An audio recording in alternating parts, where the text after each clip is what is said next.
माननीय प्रधानमंत्री श्री नरेंद्र मोदी जी के मार्गदर्शन और मुख्यमंत्री श्री योगी आदित्यनाथ जी के कुशल नेतृत्व में उत्तर प्रदेश पर्यावरण संरक्षण का एक नया अध्याय लिख रहा है।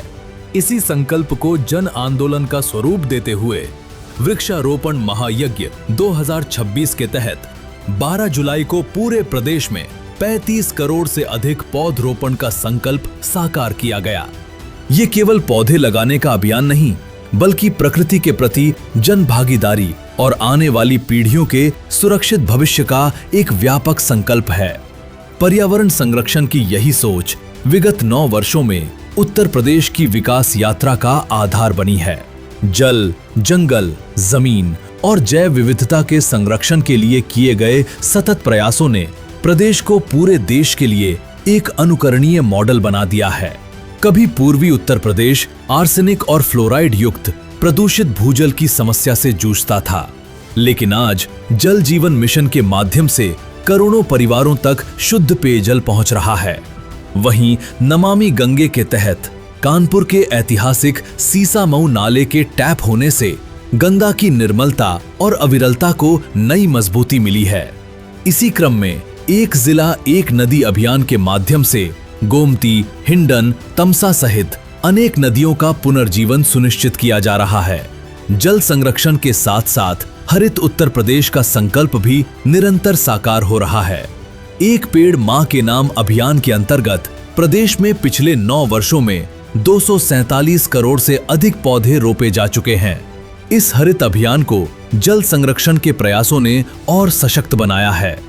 69,000 से अधिक अमृत सरोवरों के निर्माण ने ग्रामीण क्षेत्रों में जल संचयन को नई दिशा दी है, जबकि सुरहा ताल को भारत के 100वें रामसर स्थल का दर्जा मिलना उत्तर प्रदेश की समृद्ध जैव विविधता और वैश्विक पर्यावरणीय प्रतिबद्धता का गौरवपूर्ण प्रमाण है। इन प्रयासों का सकारात्मक प्रभाव प्रदेश के उन क्षेत्रों में भी स्पष्ट दिखाई देता है जो कभी जल संकट के प्रतीक माने जाते थे। कभी सूखे की मार झेलने वाला बुंदेलखंड आज चेक डैम, जल संरक्षण परियोजनाओं और केन बेतवा लिंक परियोजना के माध्यम से जल क्रांति का साक्षी बन रहा है। ऊसर भूमि उपजाऊ बन रही है और किसानों के जीवन में नई समृद्धि का संचार हो रहा है। इसी प्रकार स्वच्छ और स्वस्थ पर्यावरण के निर्माण की दिशा में भी उत्तर प्रदेश लगातार प्रभावी कदम उठा रहा है। यूपी कैंप परियोजना, इलेक्ट्रिक वाहनों के विस्तार तथा प्रदूषण नियंत्रण के अन्य उपायों ने वायु गुणवत्ता में सुधार की दिशा में महत्वपूर्ण योगदान दिया है। वहीं रानीपुर टाइगर रिजर्व की स्थापना और गोरखपुर में जटायु संरक्षण केंद्र संकटग्रस्त वन्य जीवों के संरक्षण के प्रति प्रदेश की प्रतिबद्धता को सशक्त बनाते हैं। पर्यावरण संरक्षण की ये सोच केवल जंगलों और नदियों तक सीमित नहीं है, बल्कि आस्था, स्वच्छता और सतत विकास को भी समान रूप से जोड़ती है। अयोध्या, काशी और प्रयागराज जैसे पावन धामों में सिंगल यूज प्लास्टिक पर प्रभावी रोक, वैज्ञानिक कचरा प्रबंधन, सौर ऊर्जा के बढ़ते उपयोग, प्राकृतिक खेती को प्रोत्साहन और कचरे से कंचन जैसी पहलों ने विकास और पर्यावरण के बीच एक आदर्श संतुलन स्थापित किया है।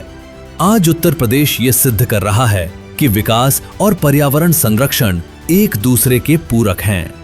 हरित उत्तर प्रदेश के संकल्प के साथ आगे बढ़ता ये अभियान न केवल प्रकृति के प्रति हमारी जिम्मेदारी का प्रतीक है, बल्कि विकसित, समृद्ध और सतत भविष्य की मजबूत आधारशिला भी है।